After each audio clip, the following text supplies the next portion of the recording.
Bismillahirrahmanirrahim. Assalamualaikum warahmatullahi wabarakatuh. Alhamdulillahirabbil alamin. Wassalatu wassalamu ala asrofil anbiya'i wal mursalin wa ala alihi washabihi ajmain. Amma ba'du. Teman-teman, sejawat sahabat apoteker yang dimuliakan Allah, untuk periode berikutnya mentoring sekarang kita bicara tentang kepuasan pelanggan ya. Kepuasan pelanggan itu kepuasan pasien. Kalau kita bicara soal kepuasan pelanggan, kita akan terkait dengan 3 hal. Yang pertama, tentang kepatuhan pasien terhadap terapi. Yang kedua, tentang dokumentasi riwayat terapi. Yang ketiga, tentang follow up pelayanan kefarmasian. Kalau kita bicara soal kepuasan pelanggan, teman-teman, itu adalah satu bagian yang mendasar untuk memastikan bahwa produk kita itu baik. Jadi dari sekian banyak fundamental yang telah kita lalui, dari mulai visi misi apotek kita, value bisnis yang sedang kita bangun, lokasi apotek kita, legalitas yang kita jaga, sistem keuangan yang kita perhatikan, human resource yang kita kelola dengan baik, supply chain management yang kita kelola dengan optimal.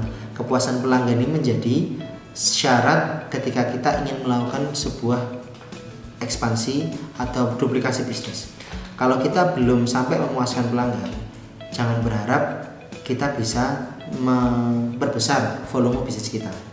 Sebab kita seharusnya bertumbuh dengan masyarakat, bertumbuh dengan pasar, atau kita merubah atau melebarkan pasar kita, melakukan marketing lebih baik, memperbesar pasar kita. Kalau value bisnis kita, kepuasan pelanggan tidak tercapai, yang terjadi kita sebenarnya sedang menjual keburukan diri kita gitu, membuka aib-aib kita pada orang lain.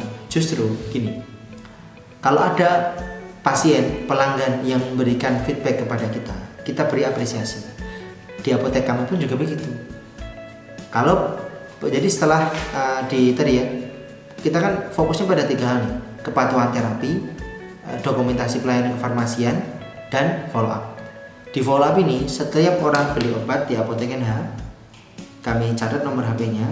Kalau terutama yang mereka melakukan pengobatan mandiri atau suami dikasih, kami follow up bagaimana keadaan Bapak Ibu setelah menggunakan obat dari kami.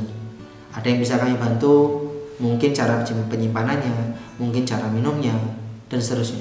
Itu feedback seperti itu memberikan masukan bagi kita yang sangat berharga itu. Contoh misalnya pasien yang keliru ketika menggunakan obat kurkuma yang seharusnya diminum bersama dengan makanan, tapi diminum sebelum makan karena dikiranya obat lambung, sama seperti obat-obat yang lain. Akhirnya perutnya semakin perih.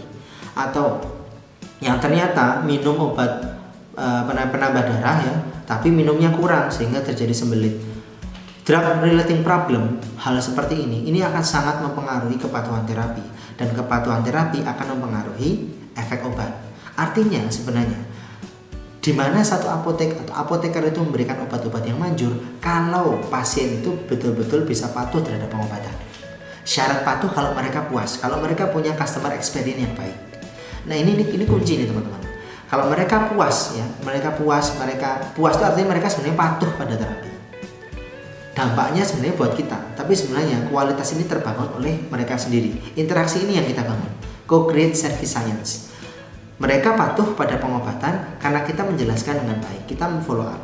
Oh ini obat penambah darah yang diminum bersama dengan makanan. Kenapa? Kita jelaskan. Obat zinc, tablet zinc yang ini dimasukkan tablet dispersible tablet, dilarutkan dengan air. Ada yang putih-putih ini tidak larut, dibuang aja, itu pahit, tapi tidak mempengaruhi khasiat. Anda bisa minum lebih nyaman. Orang lebih nyaman, kesembuhannya bisa. Kan kalau orang nyaman minum obat, dia lebih patuh buat minum obat sehari sekali. Oke. Akhirnya hasilnya akan lebih baik. Mikrofilenya akibat dari kerusakan akibat asam di bagian pencernaannya menjadi lebih baik karena suplementasi zinc yang lebih baik, yang cukup. Akhirnya dia menjadi lebih bagus, lebih nyaman. Dia bilang, berikan testimoni kepada kita, alhamdulillah nih obatnya baik banget. Sebenarnya nggak cuma obatnya sih, tapi pelayanannya. Obatnya sama saja. Di apotek-apotek lain juga obatnya sama seperti itu. Tapi follow up, dokumentasi pengobatan, dan care plan ini yang akan membuat diri kita berbeda di mata pasar. Nah, akhirnya marketing yang paling baik itu adalah happy customer. Happy customer ini bisa kita usahakan dengan kepuasan pelanggan.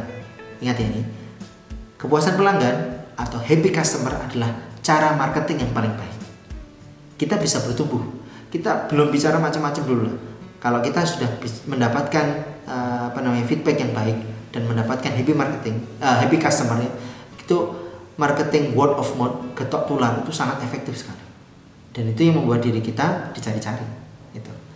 Saya mau ke apotek, mau ketemu sama apotekernya. Padahal kalau dia ketemu apoteker itu akan di-charge konseling Rp7.000 sampai Rp10.000.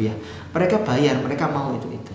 Jadi walaupun apotek kami kecil, tapi apoteker dia bisa mendapatkan hampir Rp4 juta per bulan dibandingkan dengan apotek yang lain. Kenapa? Ya karena charge konselingnya besar gitu. Charge konseling ini yang membuat dia merasa berharga. Bahkan ya, apoteker dia itu selalu pakai jasa apoteker dan dia bangga dengan dia pakai jasa apoteker. Meskipun dia dipanggil dok, tapi dia luluskan nama saya apoteker. Di depan ada ada logonya apoteker dia apoteker. Itu memberikan apresiasi bagi diri kami sendiri ya, membangun professional authority dan membangun personal branding. Akhirnya kita menjadi lebih bersyukur bahwa kita dilahirkan, bahwa kita menjalani sebuah misi, menjalani sebuah peran yang ada di masyarakat. Fungsi profesi apoteker kemudian menjadi lebih karaos kahartos, lebih terasa dan lebih diketahui. Nah, dengan demikian kita jadi lebih nyaman gitu. Kita di masyarakat pun juga lebih dihargai, insya Allah. Dan labanya bukan hanya berupa uang ya, bukan cuma duit, tapi doa. Kepuasan pelanggan bisa membawa kawan kita pada duit dan doa. Terima kasih. Assalamualaikum warahmatullahi wabarakatuh.